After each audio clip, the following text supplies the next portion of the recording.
Welcome to Moments with Marianne. I'm so delighted we're spending this time here today. We have a very empowering show coming up with two very special guests. Our first guest today is Melissa Kwasny, and she's here to share with us her new book, Putting on the Dog, The Animal Origins of What We Wear. Now, Melissa is the author of 6 collection of poems that won the Poetry Society of America's 2008 Cecil Hemly Award. She's also appeared in the Boston Review, the Arcadia Project, and North America Postmodern. So let's welcome to the show, Melissa Kwasny. Thank you for having me. What an honor it is to have you here and to talk about your new book. I know it's getting some really amazing reviews, and as an author, you have to be so excited. I am excited, and I'm excited to talk to people about it. The more that I go around on my book tour and talking to people who are interviewing me, I always learn more, and people are really interested and excited about this topic. It seems very timely. Well, and there's so much that your book covers, and I'd love for you to share with us, what was the inspiration behind writing this book? Yes. As a poet and an essayist, which is my primary genres, I had been exploring the historical and cultural relationships forged between humans and non-human forms of nature, plants, animals, in an effort to envision ways to repair the rift that that has led us to the environmental crisis that we're living in now. And so when Trinity University Press approached me with the idea of writing a book about animals and the way and the clothing that they have provided us with throughout history, I realized that although we're more and more aware of where our food comes from and the processes that bring it to us, no one had really looked at investigating the origins and effects of our clothing in a book-length form. Well, I find it fascinating. You have your book listed in different chapters, leather, wool, silk, feathers, and so on, that really give a very good description of the origins of this. Yes, I want to explain to your listeners the title itself, because a lot of people don't know that phrase. Putting on the dog, it's an American expression that was used in my grandparents' generation, and it means putting on fancy clothing to go out on the town, sort of like putting on the Ritz. And in actuality, Homo sapiens have put on the dog as well as the cowhide, the sheep's wool, the duck's down, the oyster's pearl for millennia. And as you said, the book is organized around 6 animal-derived materials, each with its own chapter: leather, wool, silk, feathers, pearls, and fur. And I start out each one of those with the history of the people and the animals who have provided that material. As you say, it's really a complex topic. And when I started it, which I had a very steep learning curve, I hadn't really thought, like most people, I hadn't really thought about where my clothing comes from, whether animals or plants or chemicals. And so as I began my research, I realized that each one of these materials could really deserve a multi-volume encyclopedia about it. And there have been many, many books written on silk or fur, for instance, leather. And so I had to decide a way to do it that would be focused on my interest, which is what that reveals about the relationships, good and bad, between animals and human beings. So along with the research that I did, which was extensive, I decided that I would travel for each material. I would travel at least one place where the animals were and where the people who were working with it, whether they were hunting or farming or trapping, that I would go to at least one place and just get firsthand information. And that was actually the most illuminating for me, is talking to these people who work with the materials and work with the animals, because they have these ancient skill sets, agricultural skill sets, process artisan skill sets, that most of us have no idea about. And they were incredibly informative and generous. Well, why don't we start with silk? Because I think a lot of people may have an understanding of where silk comes from. I'd love for you to share just some of the indigenous practices and how that kind of, how today silk is being harvested. Okay. Silk, I think, is one of the most interesting materials, because we think of it as such a luxury product, and it really is an extravagant material, especially when we think about the different kinds of weaving and dyeing that have been introduced. There's hundreds of kinds of silk and silk weaves, and so because of that, I decided that I would go to Japan, because at one time Japan exported most of the silk and some of the finest silk in the world. And so I was able to go. Most people aren't aware that silk is made out of the spit of worms, right? We think of this really rich material, but it is basically it's the unwinding of a cocoon, of a silkworm cocoon, that has the same process as any kind of metamorphosis or life cycle of other moths and butterflies. I learned there are over 100,000 insects that spin cocoons, but only the Bombyx mori, which is China's native silkworm, spins them out of silk. And so they start with, you have a moth or a butterfly. You have a moth that lays the eggs, which then become larvae or worms, which spin a cocoon that transform the inside. The worm transforms into a pupa and then breaks into the world as a moth again. This is an ancient practice. It started in China. We don't really know how long ago, but thousands and thousands of years. And so when I was in Japan, I was able to visit a number of sericulture farms, which is what silkworm farming is called, because the seri is the stickiness in that the cocoon is woven out of. In Japan, in early days, people they raised silkworms in their attics.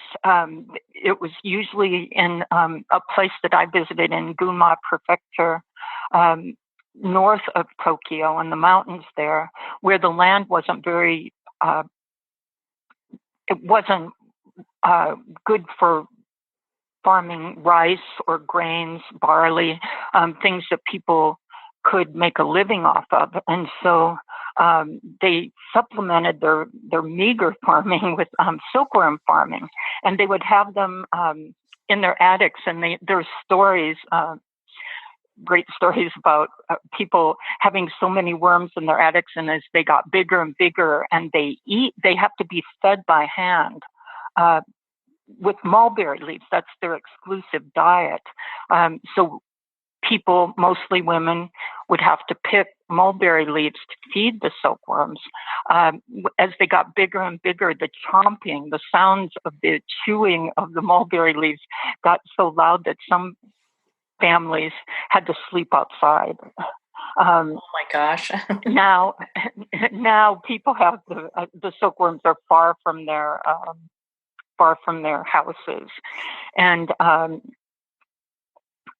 but it's amazing. I visited one farm, a small farm, with just a couple that were doing it. Most of the silk now is produced in China and India, but in in the farms that I went to in Japan, which were at one time widespread all over the country, they had 45,000 worms, and they would go through a couple truckloads of mulberry leaves before they started spinning. That's just so impressive how all this comes together and the detail and the time that it takes. It must have been just really interesting as an author going through and doing the research and being there firsthand and learning about this. Yes, and talking to the people, the silkworm farmers, but then talking to people who everyone seemed to know a great deal about the history of it.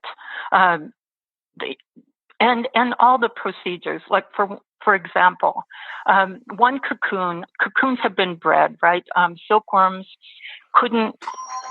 they've been bred for so long that they couldn't make it on their own, even if we let them go. Breeding has changed them so that they couldn't really even fly from one mulberry tree to another. The worms have also been bred so that the cocoons are larger. An average cocoon, though, yields about a half a mile of silk. That's amazing. Wow. That the cocoon, and the process of that then is that the cocoon has to be in hot water where it starts to unravel, which is probably why we found out about the silk coming from the cocoon in the first place. It begins to unravel, and then that end of the thread has to be set spinning so it unreels itself. That still is happening even in industrial silk making. Of course, we have machines now, not spinning wheels or any of those traditional tools. It takes approximately, I learned, 9,000 cocoons to make one woman's kimono, an undergarment. 140 for a silk tie. That is a lot, and I think most people don't even realize that. Right. There were so many things that I think most people don't realize, because I certainly didn't realize it. But as I went around, one thing that astonished me all the time was the supply chain for clothing is so complex and so long, probably the most complex and longest supply chains in the world, where we go from the animal, which certainly has to be raised, and those are all kinds of knowledges that you need to do that, but then into the weaving of the product or the tanning of the product, and then the dyeing of it. And then, that's before you ever get to sewing, an article of complex clothes. So that was amazing to me, and how many people around the world possess these skills. It seems that there is a greater push for both animal welfare and sustainability practices. Were you seeing that as you were getting this book together, just how modern, production of clothing has changed because of this?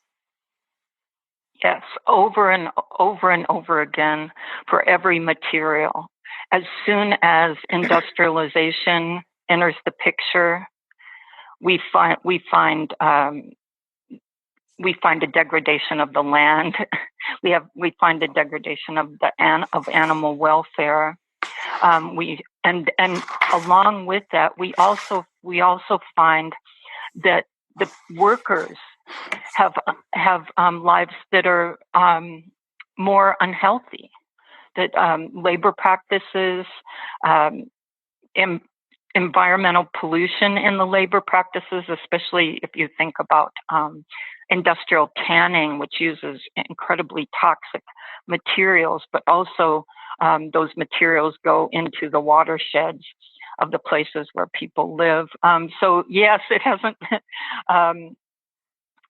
Industrialization of our food and of our clothing has had a terrible impact on environmental health, both of animals and of people. Well, when you're doing your research for this book, was there something that you discovered that is kind of, and there's a lot of information here, but one piece that kind of sticks out Hmm. in your mind that was really kind of not a very well-known, um, well-known information in regards to clothing and the progression of it?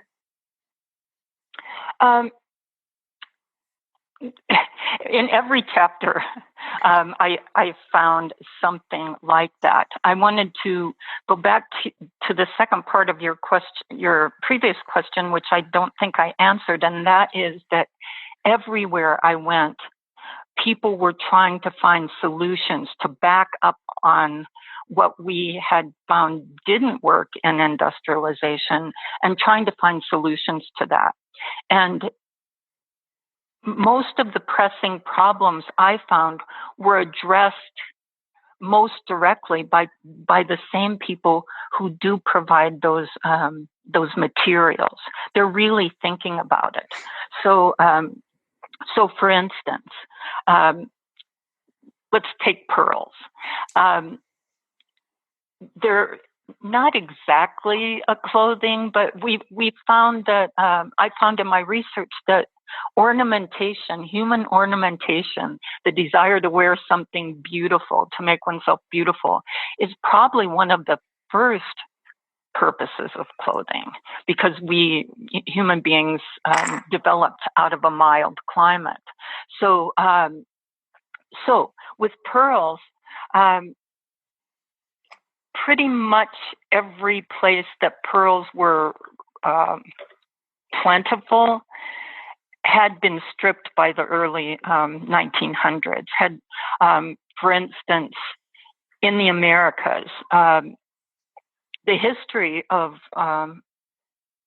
colonialism is Spain coming over to the Americas, and one of the things that they were looking for were pearls, gold, of course, but pearls also. If you look at pictures of queens in Europe around that time, they all have like thousands of pearls decorating, sewn onto their dresses. And those pearls, they um, they were expensive. They could sell them, and then of course fuel the wars in Europe. Um, so Columbus came looking on his third voyage over. He came to looking for pearls, and he came to Venezuela, off the coast of Venezuela, a place called Margarita Island, and found enormous pearl beds, oyster beds. Um, then those were quickly decimated. I mean, there's stories of the beaches just being piled with broken oyster shells, people just ravenous to find pearls. Um, then they heard that there were native people on the west coast of Mexico. And so Cortez, when he heard that, he ran across Mexico and went over to the Sea of Cortez, or what we call Baja, the Sea of California. And some of your listeners may know this story from Steinbeck's novel, The Pearl. The plunder of those ancient oyster beds by the Spanish, they raked the bottom of the sea searching for pearls. By 1900, the oysters were wiped out in the Sea of Cortez. 100 years later, 3 graduate students from Guaymas decided that they wanted to start cultivating black-lipped and rainbow-lipped oysters on the eastern shore of the sea. So they introduced spat, which is a baby oyster. Then they carefully tended those oysters, which would, spat likes to be on coral or a rock, and also nets. So they would put the nets out. The baby oysters would attach to them. They would bring them up. They would get them bigger and bigger little compartments in the nets to live in. They were protected from any kind of bad weather or predators because they were in these nets. And they started seeding pearl oysters. It's the only sustainable pearl farm in the Americas. And I went to visit it, and now they say that the bay has over 200,000 native oysters, a lot of them not being seeded for oysters, a lot of them wild now, because of that pearl farm. And in addition, because it's protected as a pearl farm, all these native species of fish and sea creatures have returned. So it's a great story about people really thinking about how to provide this material, but also how to make the environment healthier. No, I love that. And thank you so much for taking the time to share that, because it is a journey when you look at just how different, there had been such a destructive application towards harvesting. And then later on, there's, this growth that's happening, and because people really do care about what's happening with the environment and the environment's health. I think so. And because we don't often think about where our clothing comes from, previously that hasn't been something that we put our attention to. But as we know, our role as consumers is one of the biggest impacts that we can have in making the world a healthier place for not only us, but other species. There's so much that your book covers, and my goodness, we couldn't go into everything now, but I'd love for you to share a little bit with us in regards to some, the indigenous practices. I know we've been kind of talking about some in regards to silk, and perhaps we can touch on that in regards to wool. To wool. I didn't visit any indigenous communities vis-a-vis wool, although there are certainly a lot of them. Even in our own country, the Navajo, of course, are famous for their sheep raising and wool raising. However, I would like to go to the question about indigenousness. In the book, I talk about a different kind of thinking, different than our views of capitalism, for instance. And that is the idea of reciprocity. That in over and over, when I read about and when I visited indigenous communities, for instance, the Yupik in southwestern Alaska on the tundra, I learned that people, in order to have a subsistence living where they subsisted on what is around them, they always had an idea of reciprocity, and that they were being given these materials, and in turn, they would take care of the land and the animals around them. One thing they would do is not waste. That was a big part of reciprocity, that you only took what you needed.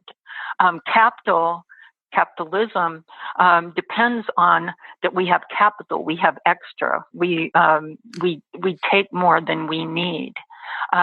In the U.S., I have read that not only are we buying more clothes because clothes are cheaper, they're subsidized in lots of ways. For instance, you can buy 3 T-shirts for $10, even though the cotton industry is incredibly. It uses an incredible amount of water and, of course, pesticides. But the idea that, and in America, I've heard that the average person throws away 3 out of the 5 articles of clothing that they buy. So our landfills are full of our clothing. We don't think about it as something that we cherish, and that we and cherishing something is a form of reciprocity also. One of my favorite stories is from the Yupik, where the women who used to spend almost all their time making clothing because it would biodegrade, so it would only be useful for a couple seasons. They would say when we wear our clothing, and they would decorate it beautifully, our beautifully decorated clothing, we wear it out into the world so the animals can see us. And I love that phrase because to me it means so much more than a kind of metaphorical statement. That it means that everybody's affected by what everyone else does. They see us. They see what we do with the clothing. They also see it in their populations, whether they decline or whether they grow. So that was an important concept that I think we would do well to practice. Well, I think there's so much that can be learned from your book. When you wrote Putting on the Dog, who did you have in mind that the reader would be? Is this a book for everybody?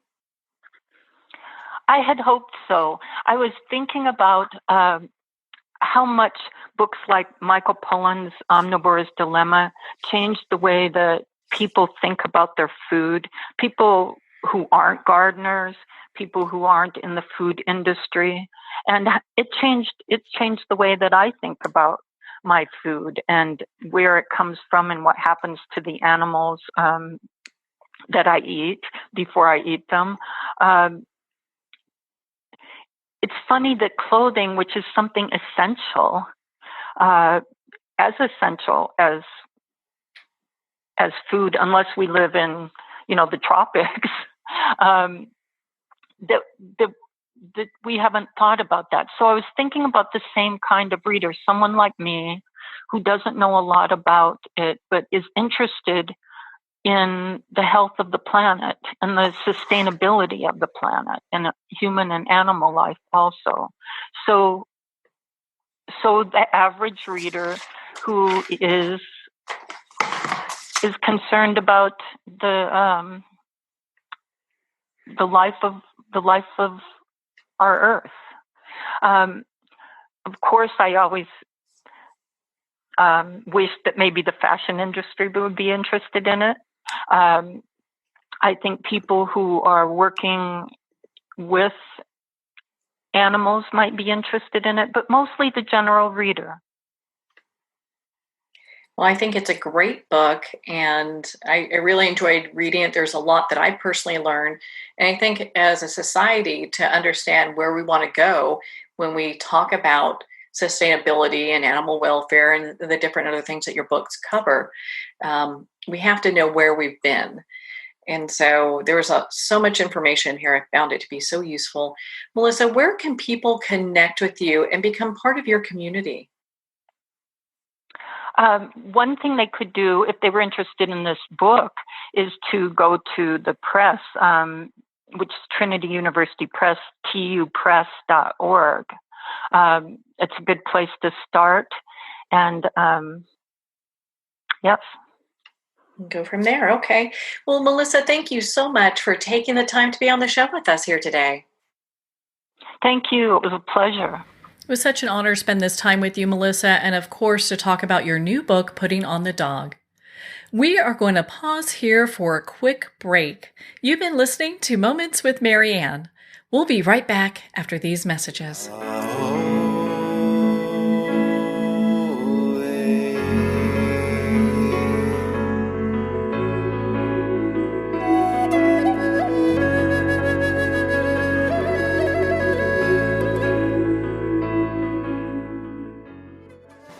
Internationally recognized and award-winning author Judy Goodman works and teaches outside the box of limited thinking. Working with people from every walk of life, her goal is to empower you to be the best you can be, no matter what the challenge is. Born with the gift of seeing beyond our normal vision, she has an extraordinary gift of working with every challenge. Teaching beyond conventional wisdom, her work is described as life-changing. Visit judygoodman.com. That's judygoodman.com.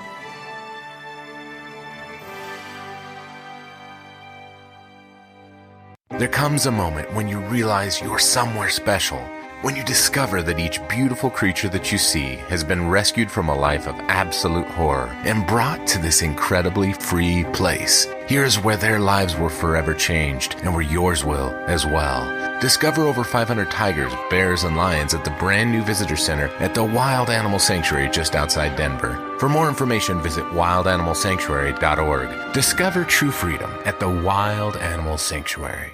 There are nearly 2 million Americans living with amputation. Many live right here in San Antonio. Becoming an amputee can be scary, frustrating, isolating, but there's no reason to feel alone. The San Antonio Amputee Foundation is here to help support you and guide you toward resources such as home and car modifications and even prosthetic limbs. For more information or to make a donation, visit saamputee.org. We'll help you live a full, active life, one step at a time. San Antonio Amputee Foundation, healing limbs, hearts, and souls. If not me, then who? This ethos is driving the Travis Manion Foundation to empower veterans and families of fallen heroes to develop character in future generations. In 2007, Marine First Lieutenant Travis Manion was killed in Iraq while saving his wounded teammates. Travis's legacy lives on in the 5 words he spoke before leaving for his final deployment. If not me, then who? Guided by this mantra, veterans continue their service, developing strong relationships in the community, and thrive in their post-military lives. Visit TravisManion.org and ensure the character of our nation's heroes lives on in the next generation. If not me, then who?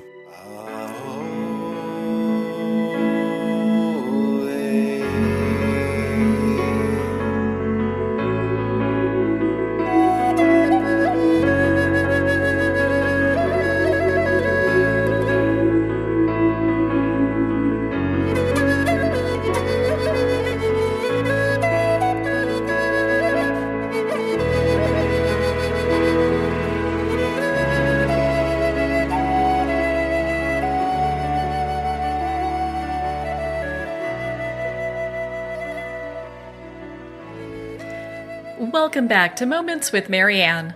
Our next guest today is Heather Picken, and she's here to share with us her new book, La Dolce Vita Formula, A Woman's Guide to a Fearless and Fabulous Life. Now, Heather is a human behavior expert and high-performance business strategist for female visionary coaches. She's also a workshop leader and trainer for executives in Fortune 500 companies using neuroscience. Her global mission is to empower millions of women worldwide to live fearlessly as they own their value and worth in mastering all areas of their life. So let's welcome to the show, Heather Picken. Well, thank you so much for having me. What a pleasure it is to have you here and to talk about your new book. I have to ask you, what was the inspiration behind writing this book? Wow, that's a great question. My entire life has been about breaking through my fears as a woman, as an entrepreneur. And I wanted to show women that are reading this book is that when you know who you are, like there's a quote in my book, knowing who you are is like having a superpower. And when you find that unique formula that makes you different and that is true to yourself, then you're going to go out there and do amazing things, whether it is in your business, your career, you're going to only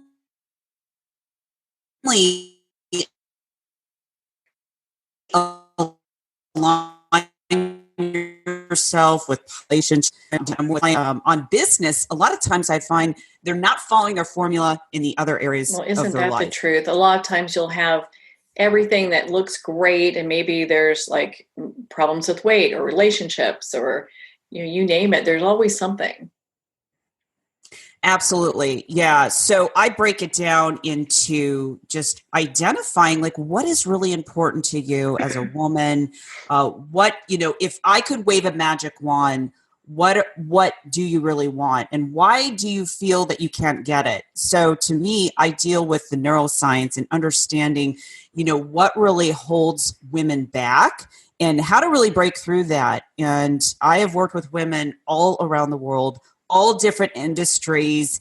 And it's really interesting because I find it's not about intellect. It really is about understanding. It goes back to understanding your unique formula, staying true to yourself, and dissolving some of those fears, because the number one thing that holds a woman back from really just going to that next level, like really living her, what I call the La Dolce Vita life, which means the sweet life, is fear. So you touched on this a little bit. I'd love for you to share a little bit with our listeners, the Dolce Vita life or the formula. What exactly is that? Yeah, and I like to kind of make a joke about it. So I like to pronounce it La Dolce Vita, which means the sweet life in Italian. Yeah. And I actually lived in Italy for a period of time. I actually had the opportunity to study over there and fall in love with the culture.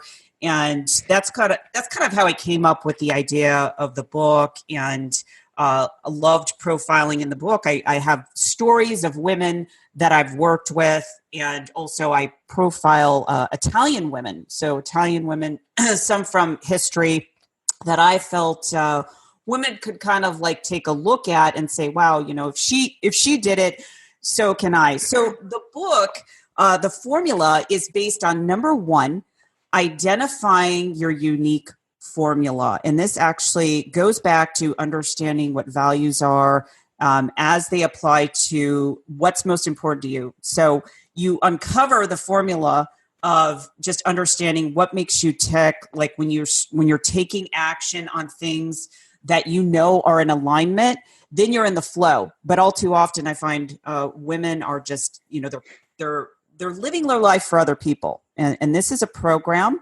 that has gone on for many years subconsciously. So we also talk about, once you identify what your highest values are and you live by the hierarchy of your top three, then you also, part of the formula is getting clear on your vision. And so I say, anything that you're not clear on in your vision, you will attract chaos into your life. So it could be in the form of a relationship, business, career. So getting really crystal clear is the secret sauce to aligning yourself with what you want. And then the other part of the formula is breaking through your fear and your limiting beliefs. So there's specific fears that hold people back. So you identify what that fear is. And then I have tools in the book to show you how to transform that fear. Well, I think it's so important for people to really identify, especially women, to identify their values. And you talk about that. And I'd love for you to expand on that a little bit more, because a lot of times, maybe this could be the first time someone's actually investigating what their values are and why this is important to them. Yeah, I'm glad that you asked that question, because a lot of times people misconstrue what a value is. So they will say something like, well, I live from integrity. They think that's a value. That's actually a social idealism. So a value is really what is most important to you in your life, and that is demonstrated by the action that you take. So it's not what you say you want to do. It really is about the action. So if we look at the different areas of your life, you've got like your life purpose, your family / relationship, that's a value, your friends, your finances, your fitness / health, your mindset in your vocation or your career. Now, it's really important to identify what your top three highest values are, because what I find with women, especially if I'm working with a woman in business, if she has a high value on her family and children, not that there's anything wrong with that, and she doesn't have a high value, it's not within her top three of working on a business, then she'll set goals that are unrealistic and she won't hit them. And then therefore she starts beating herself up. So in my book, The La Dolce Vita Formula, I talk about, here's how to define what your values are. Here's how to set goals based on what's most important to you. And that way you're not setting up what I call like unicorn goals. And those are fantasy goals that are just not, you're basically looking at someone else's life and you're trying to compare yourself, saying, well, I really should set that goal because of so-and-so. So to me, this is really like the recipe to, set goals that make sense to you based on the hierarchy of your values. Now, a couple of different things, like when you scan your life, what's really interesting about this formula, you find that anything that you perceive as a void or missing in your life, like this can stem back from childhood, can become a value. So anything like if you grew up poor, and you really, that really was a, dramatic impact in your life, then that could become a high value in you pursuing something like making money, saving money, and your values can change through like different events. If you have a baby, so if you have a business, all of a sudden you have a baby, that's going to become a high value. So for women, it's understanding how to prioritize things, not feel overwhelmed, not beat yourself up, right? So that you're really being true to yourself. So again, it goes back to knowing who you are is like having a superpower. Well, that's a great superpower to have. You look at it that way, because too often we get in life and in relationships and working and not really investigating what makes us tick, what makes us want to move forward in life. And so really having these values identified help women to then go and move forward and be really successful.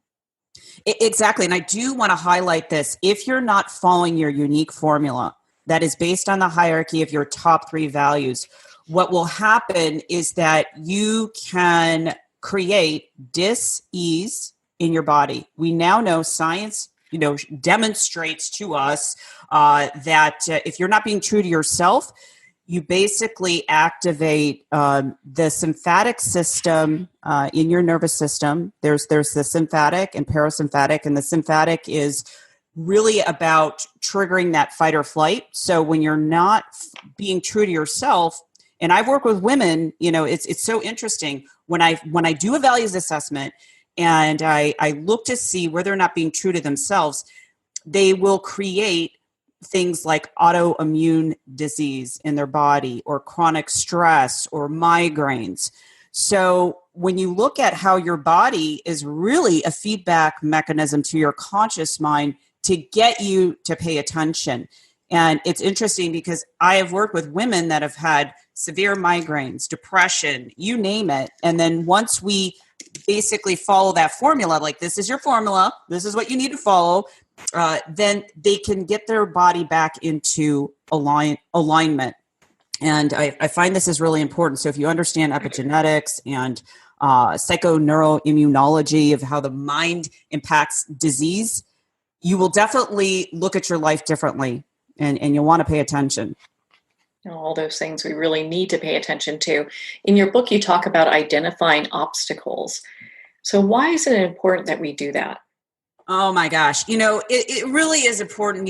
Again, I go back to anything you're not clear on, you start creating the chaos, and that could be an obstacle. So, the thing about obstacles, they actually can be a gift for someone, and you want to identify those. So if you have a goal, let's just say, it doesn't matter what area of life that it's in. Let's just say it's a relationship, and you have an obstacle, just looking at your relationship saying, I just don't feel aligned. I don't know about this.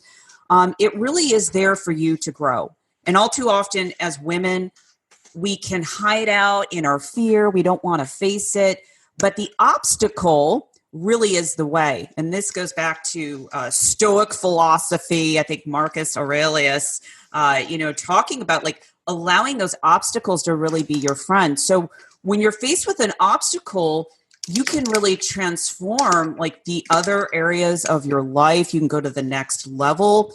But we've been conditioned in society to think, okay, if there's an obstacle, I just need to drop everything and stop. And I challenge women to look at it through a different lens, because it really is your perception that creates your reality. So when you're looking at an obstacle, it's there, you need to break through that, change the way that you're seeing it, and being able to come up with, I always say, asking yourself empowering questions.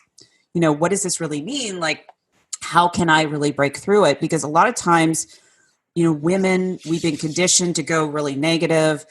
Oh, why does this always happen to me? Like, why am I facing this obstacle? Instead of understanding that there's always a solution, that your brain can tap into it. But a lot of times we block that out. Well, isn't that the truth? And it's easy to get into these modes because most of the time that's what women have heard for generations. It's like, these things will always happen to you. Maybe you're not dating the right person. You're not in the right work situation. we're kind of bombarded by negativity. So being able to move beyond that is really important. It's so true, and that has been my life story. So when I'm speaking on stages or on TV or podcast shows, I share my story, how I have been disempowered in every area of my life, from money to men. And I've really made it my mission to show women that there is a better way, and we don't have to buy into the beliefs that we have really just identified, just growing up, because that's where they come from our parents, from the age from 0 to 7. Your brain is like a recording device. So you're picking up all those beliefs like, oh, it has to be hard. And for many years, Marianne, I was so blocked in relationships. Like, I would attract these men that would try to take away my power because they didn't really know who I was. So I would create that reoccurring pattern and theme in my life, and also around money. So I had a belief around money that it had to be hard. And so therefore, everything that I would encounter in my business was a struggle. And I didn't realize until I was doing all this research that it was a program. And this goes back to, and I share this in my book. So I was diagnosed with dyslexia when I was in 4th grade. And when I internalized that label, it's so traumatic for a kid, when no one really explains what's going on with your brain, and, that there's nothing wrong with you. So I didn't really know what was going on. What I felt was that I was stupid. So that label of being dyslexic was, I am stupid. So that impacted every single area of my life until I started studying it. So I started reading articles in like Psychology Today about very successful women that have had this. And a lot of times, Marianne, we put labels on ourselves, and labels are lies. Yeah, that's so true.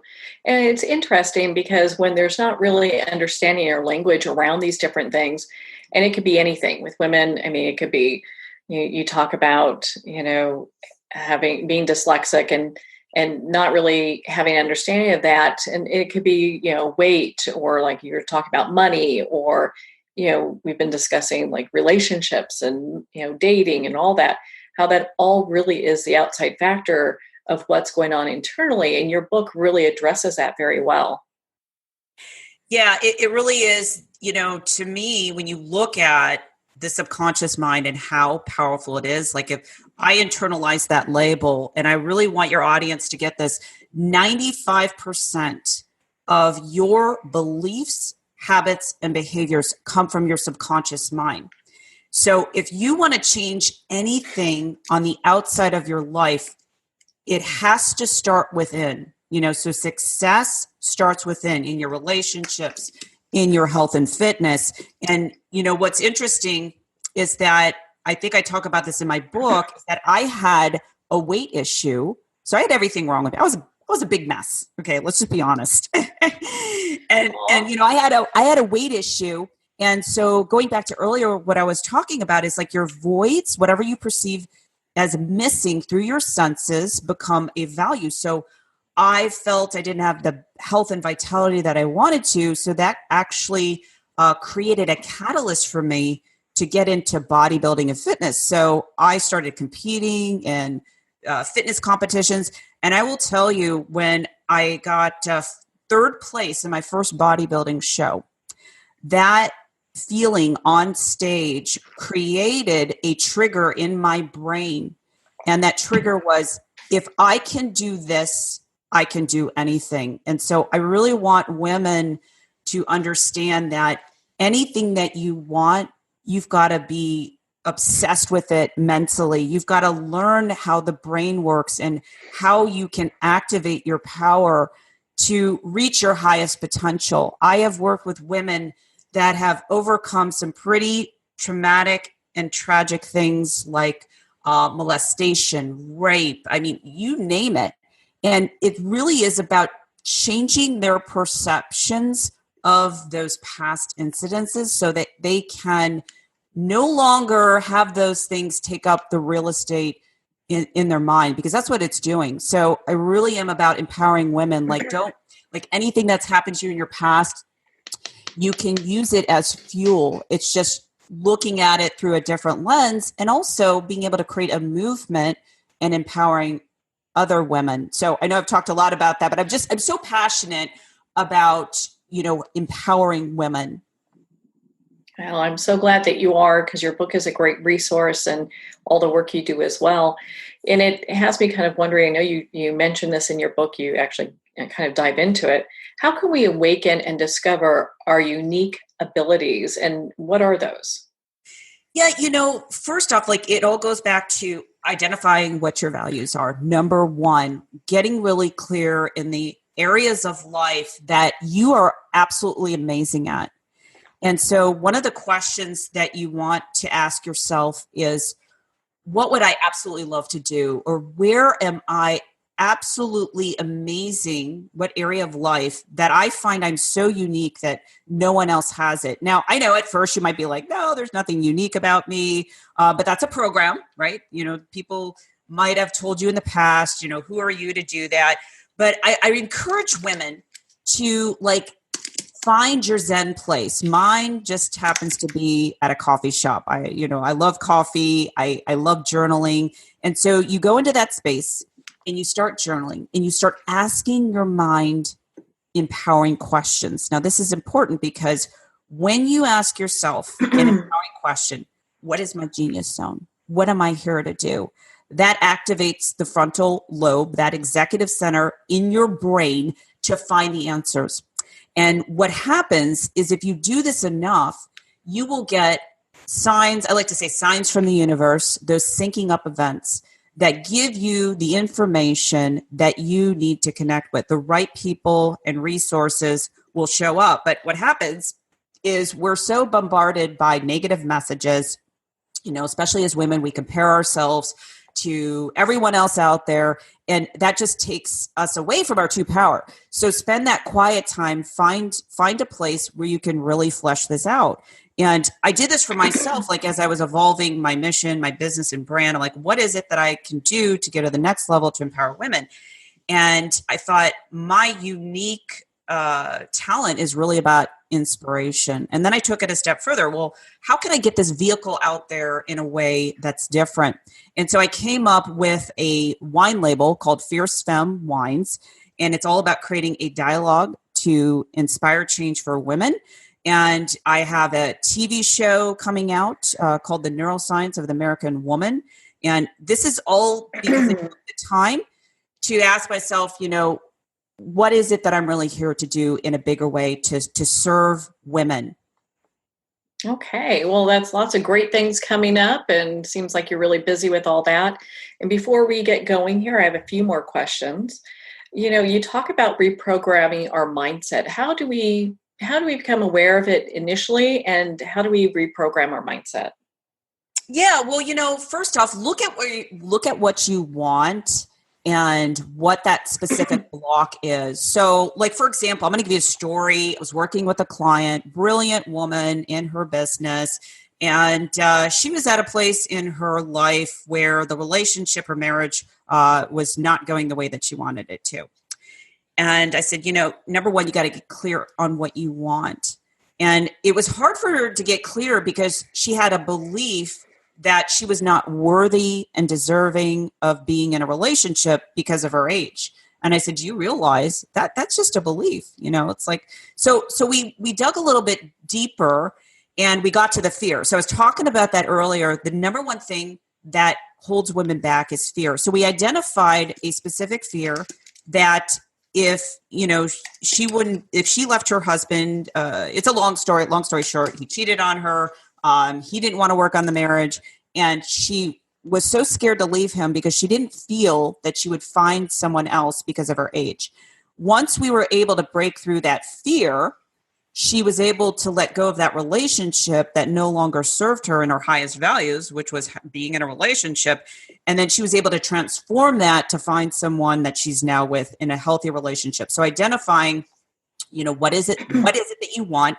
What specifically is the fear that's blocking you, and then being able to dissolve that fear. And I go into that in more detail in the book about breaking through those fears.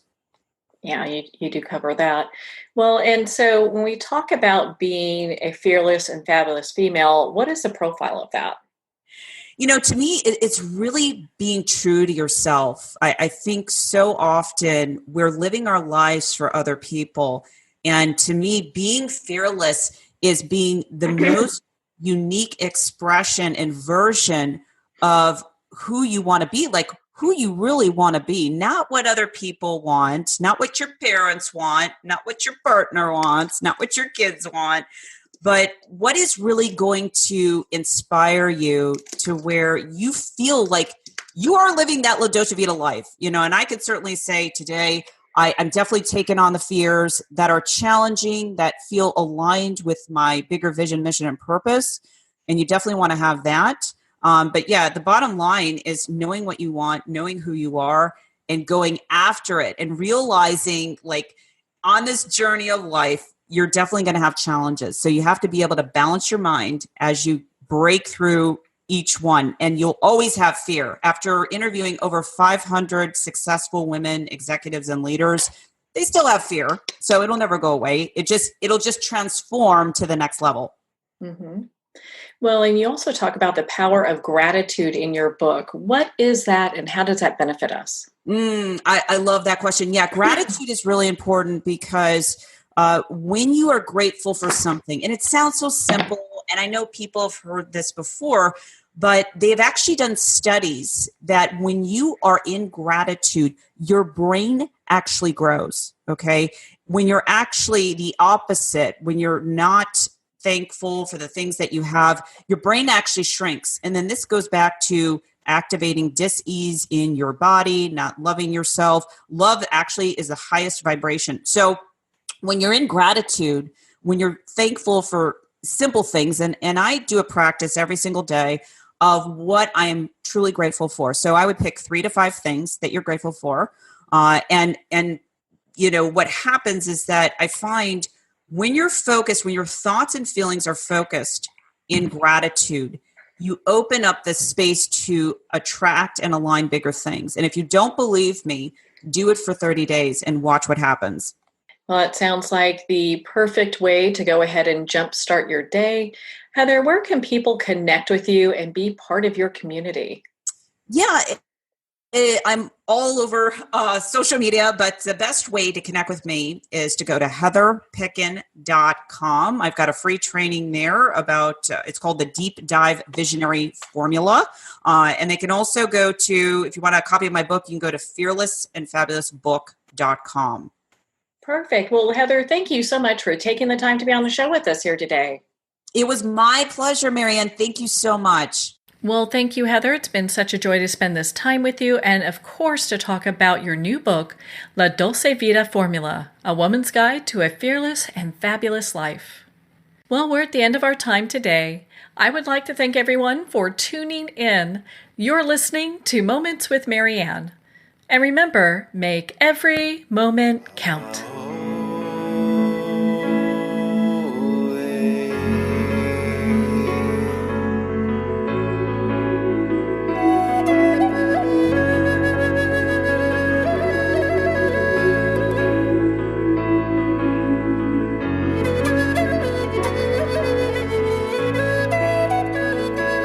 In a single moment, your life can change. Moments with Marianne is a transformative hour that covers an endless array of topics with the best of the best. Her guests are leaders in their fields, ranging from inspirational authors, top industry leaders, and business and spiritual entrepreneurs. Each guest is gifted and a true visionary, a recognized leader in her own work, and while teaching others to develop, refocus, and grow, Marianne will bring the best guest and sometimes a special surprise. Don't miss this. You never know just which moment will change your life forever. Moments with Marianne airs every Sunday, Monday, Thursday, and Friday at 8 p.m. Eastern and 5 p.m. Pacific Time. Make sure to tune in and visit momentswithmarianne.com for more information.